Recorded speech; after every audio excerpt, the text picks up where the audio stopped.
Assalamualaikum dan salam Sarawakku sayang. Bersama saya Hafizah Munirah Mahrab. Fokus berita malam ini. Kerajaan Sarawak dan Korea telah berbincang mengenai hubungan rakan kongsi dalam bidang tenaga boleh diperbarui. Menurut Duta Korea Republik Yeo Seung-bae, ia merangkumi projek hidrogen dan juga projek penyimpanan sektor karbon dan yang lain.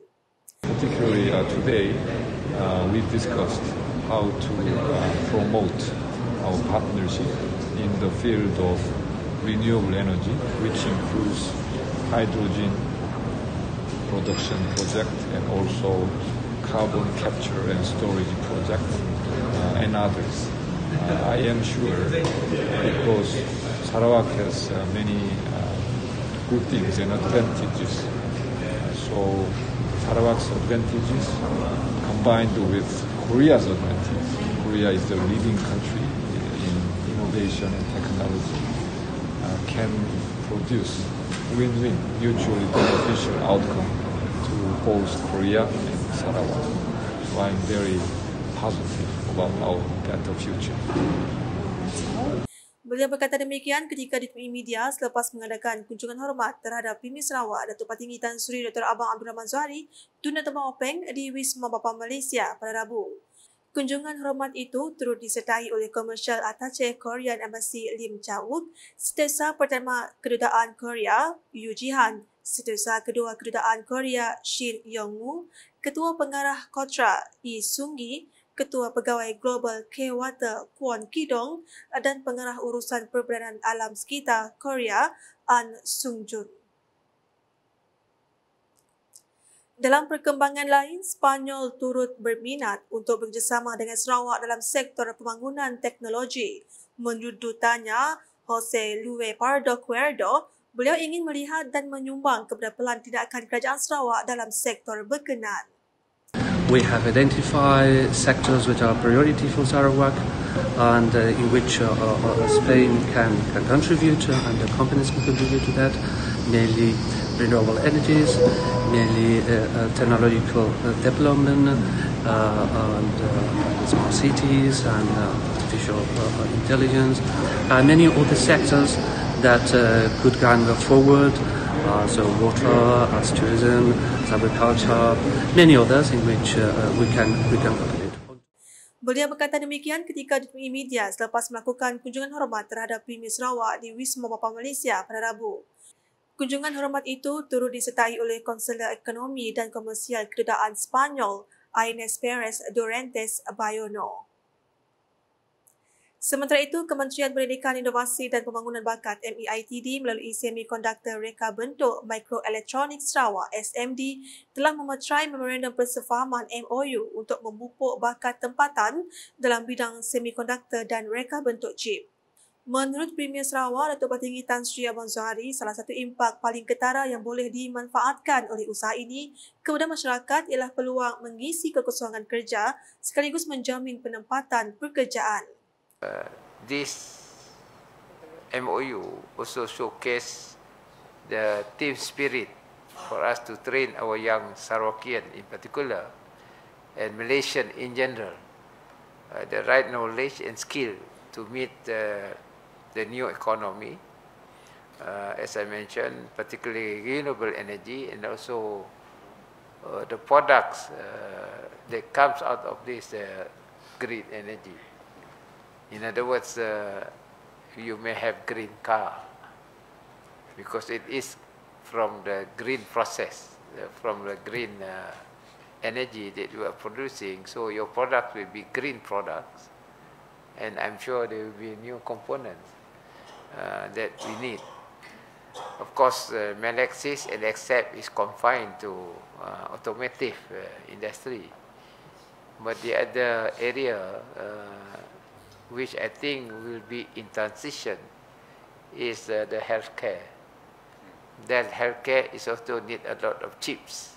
For instance, the Siemens products, Siemens, the equipment in healthcare will be, I think, will be migrating into green products. In other words, we have to train our talent in order to meet the transition as well as the new development in this sector. Premier Sarawak berkata demikian semasa menyaksikan Majlis Pertukaran MOU di Wisma Bapa Malaysia pada Rabu. Tambah beliau, semua usaha ini adalah sejajar dengan objektif strategik Strategi Pembangunan Pasca COVID-19 Sarawak PCDS 2030 untuk meningkatkan lagi pertumbuhan keluaran dalam negara kasar KDNK bagi sektor pembuatan melalui pembangunan modal insan yang akan menyumbang kepada ekonomi Sarawak menjelang tahun 2030. Mengenai SMD Semiconductor Senden Berhad, ia katanya merupakan entiti milik penuh Kerajaan Sarawak yang diperbadankan melalui Majlis Penyelidikan dan Pembangunan Sarawak SRDC dan di bawah bidang kuasa MEITD. Hadir sama Menteri Pendidikan Inovasi dan Pembangunan Bakat Sarawak merangka pengerusi SMDS Datuk Roland Sagahwiin, Timbalan-Timbalan Menteri MEITD Datuk Dr. Anwar Rabai dan Datuk Francis Hardan Hollis, Peguam Besar Negeri Sarawak Datuk Seri Talat Mahmud Abdul Rashid, Setiausaha Tetap MEITD Azmi Bujang, Ketua Pegawai Eksekutif Sentek Syed Muhammad Hussein, CEO SMD Semiconductor Syahriman Jamil dan tetamu yang lain. Selanjutnya, Menteri Pembangunan Wanita, Kanak-kanak dan Kesejahteraan Komuniti Datuk Seri Fatimah Abdullah menerima kunjungan daripada penuntut Swinburne University of Technology, Melbourne, Australia di kediamannya baru-baru ini. Difahamkan kesemua penuntut itu sedang melakukan lawatan sambil belajar berkenaan documenting art and culture storytelling in Kuching, Sarawak dari 3 hingga 17 Jun ini. Mereka terdiri daripada 20 orang mahasiswa jurusan Bachelor of Arts, Bachelor of Education dan Bachelor of Film dan Television. Pembentangan projek akan diadakan pada 17 Jun ini di Telang Usan Hotel Kuching. Semasa di kediaman Datuk Seri Fatimah, beliau telah melakukan sesi perkongsian tentang projek daripada mahasiswa dan input mengenai akses, equity dan kesamaan dalam pendidikan, konsep perpaduan dalam kepelbagaian di Sarawak. Manakala di Lubuk Antu, program ziarah unit komunikasi awam Sarawak UKAS dan Ngabang Gawai mampu menjadi platform bagi mendekatkan rakyat dari akar umbi dengan jabatan serta agensi Kerajaan Sarawak. Timbalan Menteri Perdagangan Antarabangsa, Industri dan Pelaburan Sarawak, Datuk Dr. Malcolm Musim Namuh berkata, menerusi program seumpamanya, ia akan memberi peluang kepada penduduk rumah panjang untuk lebih terdedah dengan maklumat serta informasi dan pelaksanaan pembangunan yang dijalankan oleh kerajaan negeri. Ini memberi peluang kepada rakyat rumah panjang lebih terdedah kepada maklumat tentang polisi kerajaan dan juga maklumat tentang pembangunan.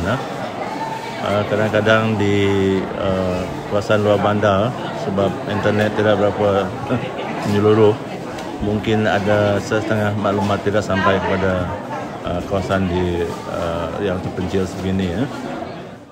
Beliau berkata demikian ketika menghadiri Majlis Ziarah UKAS dan Ngabang Gawai di Rumah Pancing David Ujan, Nangan Sepaya Ulu Engkari, Lubuk Antu pada Selasa.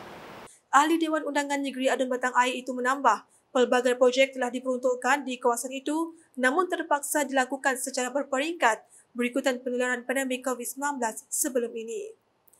Di mana saya telah dapat membawa 3 buah jalan. Kawasan ini satu daripadanya di depan tu yang bernilai 60 juta. Lepas tu pada peringkat kedua, second term, saya telah diberi oleh mantan Perdana Menteri Najib 3 buah jalan lagi 65 juta. Ini tak termasuk peruntukan direct dari federal seperti bekalan air. Bekalan air bermula daripada loji air di Batang Air yang bernilai 50 juta dengan kapasiti 75 MLD. Sekarang telah dinaik taraf dan digandakan sampai 15 MLD. Tapi pelaksanaannya nak agak terjangkau sedikit sebab masa pandemik tu kebanyakan tender. Terdahulu, Pengarah UKAS Samuel Simon dalam ucapannya berkata agenda pembangunan di Sarawak dapat berjalan lancar dengan adanya sikap perpaduan dalam kalangan masyarakat pelbagai kaum. Untuk setiap ngawak kita daya kita iban cukup mana itu kita setiap tahun. Jadi itu ngawak kita ke diulu malam ayu bakal kali itu kita sama bisa muda kita limpah kita daya ada bala bukai kondisi mengadatai, bala Melayu, Islam, bala namanya Cina kondisi ini, kata itu sama-sama kita berkumpul, berkumpul, nujak kita tu sama dengan tema, kawai kita tonton banyak sebulan sejalan. Sementara itu, dalam program sama, Datuk Dr. Malcolm menyempurnakan penyerahan 62 surat hak milik tanah Seksyen 18 kepada penduduk di rumah David Ujan, Nangan Sepaya. Semasa berucap, Datuk Malcolm memberitahu penyerahan surat hak milik merupakan langkah penting dalam memberikan kepastian hak tanah kepada penduduk di kawasan berkenaan. Sehubungan itu, beliau amat berterima kasih kepada UKAS atas penyelenggaraan program seumpamanya yang amat memberi makna kepada penduduk setempat terutama para penerima. Program tersebut juga katanya menjadi platform untuk kepimpinan politik, ketua-ketua jabatan serta masyarakat setempat bertukar pendapat, berbincang isu-isu yang berkaitan sekaligus mengukuhkan hubungan kerjasama antara satu sama lain. Justru beliau berharap agar penganjurannya dapat menjadi asas untuk pembangunan serta kemajuan komuniti di Lubuk Antu dan Sarawak secara keseluruhan. Dalam kesempatan sama, Datuk Malcolm turut mengumumkan kelulusan bagi peruntukan tahun 2023 bagi rumah David Ujan Nangan Sepaya iaitu sebanyak RM20,000 kepada Jawatankuasa Kemajuan dan Keselamatan Kampung JKKK, RM20,000 kepada Ahli Jawatankuasa Gerepuk Induk, RM20,000 lagi untuk Persatuan Kebajikan Ketua Masyarakat Zon Engkari dan RM150,000 untuk projek transformasi luar bandar RTP. Sekian edisi malam bersama saya Hafizah Munirah. Berita lebih lanjut boleh didapati di semua platform media sosial UKAS termasuk pada lukas.sarawak.gov.my dan UKAS channel di YouTube. Sebelum mengakhiri buletin edisi malam ini, saksikan kalender aktiviti-aktiviti yang bakal diadakan sempena sambutan perayaan 60 tahun Sarawak Merdeka. #Menjemar Fakta. Salam UKAS.